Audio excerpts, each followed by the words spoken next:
What's up, friends? June is over and I read some books, so let's talk about them. So in total I read 12 books this month. 2 of those were DNFs. One of those I gave no rating, so we're going to start with those. The one I gave no rating was 3 Days in the Pink Tower. This book, I knew when I put it on my TBR that it was going to be a bit of a hard-hitting read. I got this recommended to me through another booktubers video. I can't remember who it was now. I just remember it being really hard to get a copy of this. In the end, I just bought a Kindle version of it, the ebook. It's a novella rather than a novel, and in essence, it is an exploration of an incredibly traumatic event that happened to the author. There's an author's note in the beginning that explains the context to it before you read it.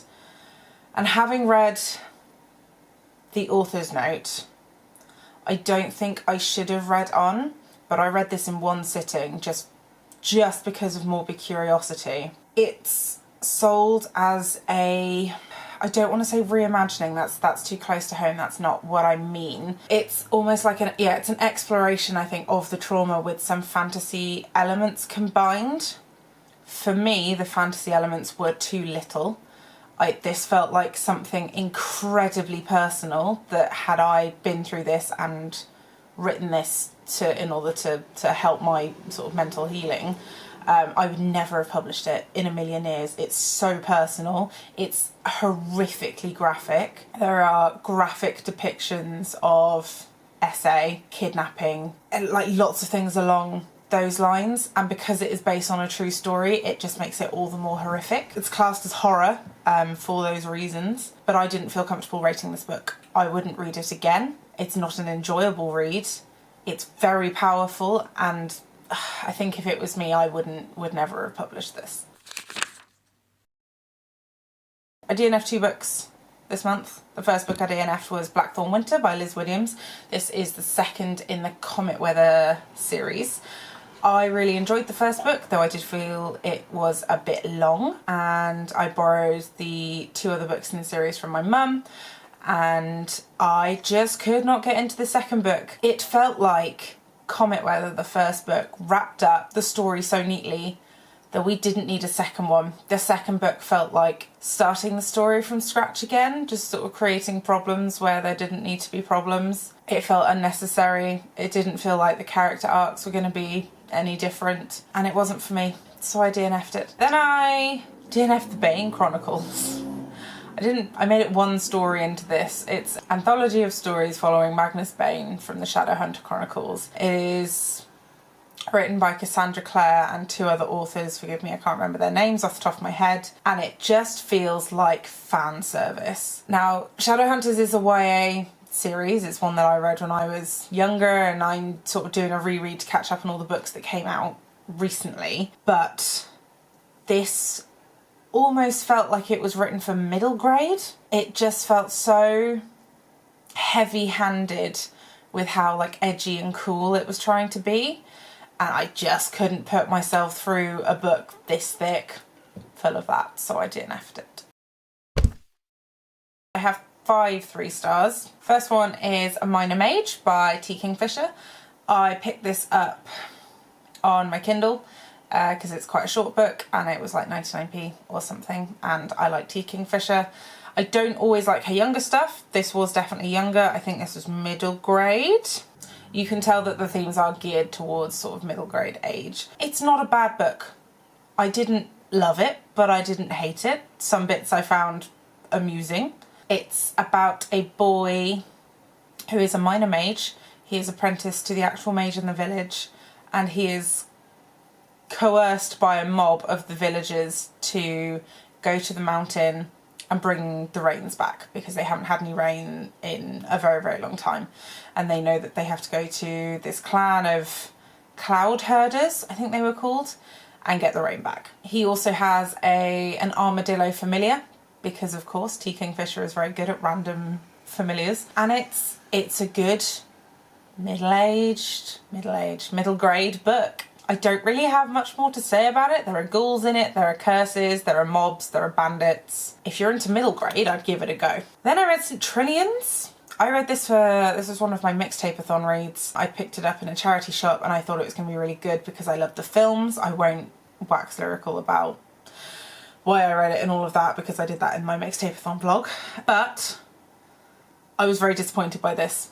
Like, really quite disappointed. It is solidly rooted in the patriarchy. While the films focus heavily on the girls and the school and the camaraderie and the absolute bananas shenanigans that they all get up to, which I love, the books focus around the bureaucrats trying to romance the girls to get more money out of their dads. I should have expected that because I knew it was written in the 50s, but I didn't, and that's my fault. So it's only a 3-star, and that's mostly because of the illustrations. Next, I read Godkiller.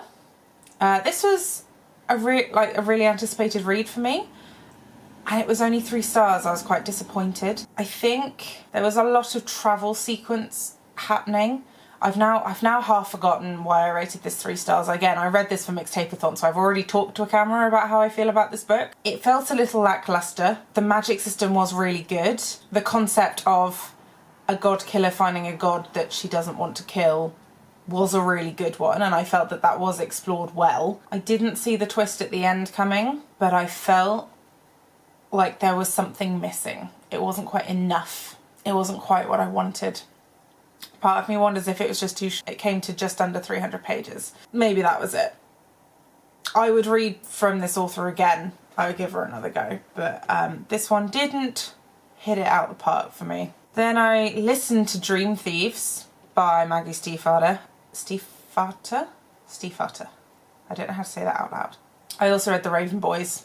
Spoiler alert, that was a 4-star, so I'm going to talk about that in a second. This was not as good. It's the sequel. It's the second book in the Raven Boys series. I picked this up because Kayla from Books and Lala doesn't stop talking about it. And it's one of those books that I never picked up when I was younger because the idea of Americans trying to deal with Welsh Celtic lore and dead kings and stuff in America, I hate it.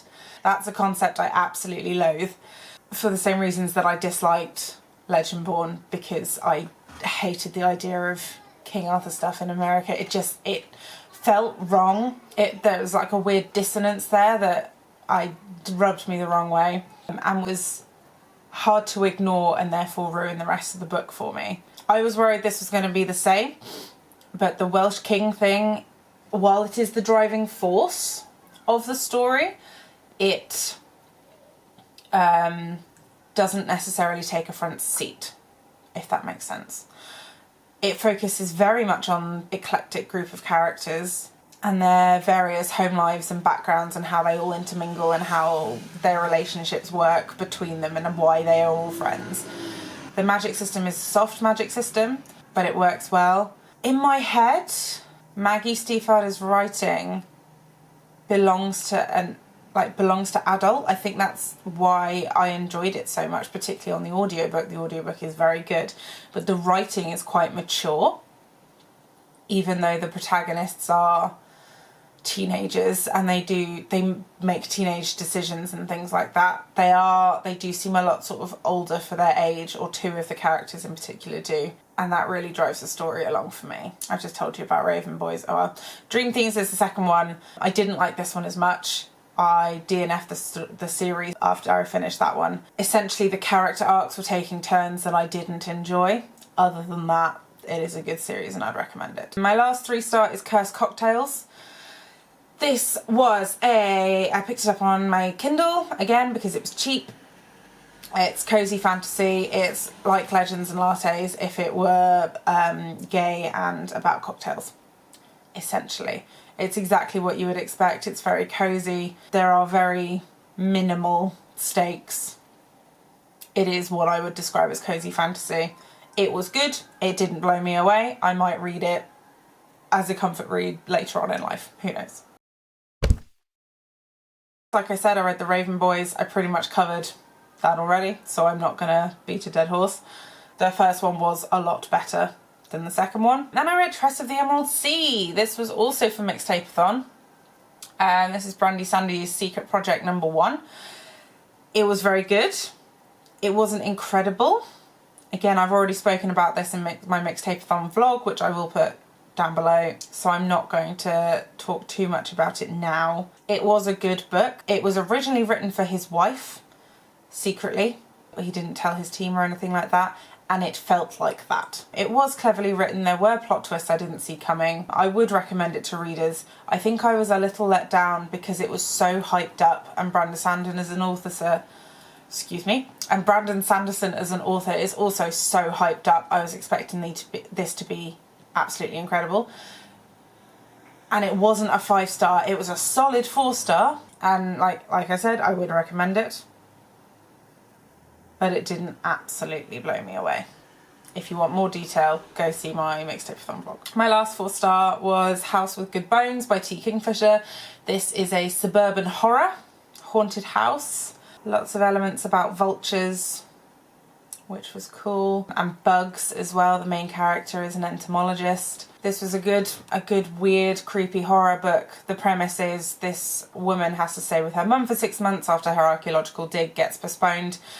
Comes home and her mum is not acting like her normal self at all. She's acting like some weird Republican conservative lady, and things spiral from there. If you want more information about it, again, this was another Mixtape-a-thon read. I read 5 books for Mixtape-a-thon, which is half of these books, so I've already spoken about this in detail over there. My only 5-star this month was The Radium Girls. This is non-fiction, but written in the same way as a novel, in that the story, the factual story being told, hits all the same beats that a novel would. This tells the story of the Radium Girls, the women in the 1910s to 30s who made a living working in factories painting the dials on watches and clocks and like military equipment using radium paint. We obviously know now that that's a very bad and stupid thing. It is horrifying to me how radium was treated and talked about and discussed in the very early days. It was heralded as healthy for you, giving you many, many health benefits, and it was put in tonics and makeup and powders and all sorts of things. And that horror just never really let up. It talks about exactly what happened to the girls as a result of their radium exposure in graphic detail. If you don't like teeth, don't read this book. I've got a thing about teeth and it just hated it. The reason this book is a 5-star is because it's so fundamentally infuriating. It is a long, hard slog for these women to fight back against the patriarchy when their bodies are literally crumbling away as a result of their jobs, and almost every man along the way denies their claims, gaslights them, lies to their faces, manipulates, threatens, just to get them to stay quiet so they can make more money. It made me so angry, and I think everyone should read this book. Just so many themes are still applicable today. Ugh. I have a lot of emotion about this book, which is why it's 5 stars. Yes. I had to take a bit of a break from reading towards the end of this month because after reading so many books last month, and then I did Mixtape-a-thon as well, which was fun, but I kind of burned myself out from reading because I was forcing myself to read 5 books in a week while working full time and vlogging it at the same time. So I have just sort of gently been reading what I wanted to and not trying to pressure myself to finish anything, which has been lovely, and I'm just going to keep doing that because the only goal I've set for myself is to read 90 books this year, and I'm already 3/4 of the way there.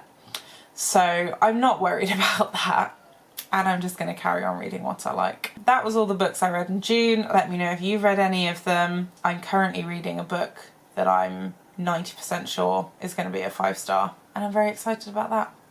I'm doing a lot of audiobook listening because my commute's quite long to work. and I'm not doing a lot of sit down reading, mostly because I've started playing The Witcher 3 again, which is taking up a lot of my time. This is the part of the video where I guess I kind of ask you for money, because I'm doing a charity step challenge in July, August and September. I am trying to raise £100 for Diabetes UK. I'm going to walk 1 million steps in July, August and September combined, not each, that would be mad, which equals out to about 10,800 steps a day, which seems doable, but I do jack shit on my day off, my days off. So that's where the challenge is going to lie for me, because 10,000 steps I can whack out easy on a busy day at work, not so much on my days off. I've already raised a little bit of money towards my goal, but it would be great if you could donate anything at all that you can spare. It would be really appreciated. And Diabetes UK is a great charity to try and support, and I have some very personal reasons as to why I wanted to support them. The link will be in my bio, along with the Mixtape-a-thon reading vlog link. And yeah, that's it for June. See you in the next video.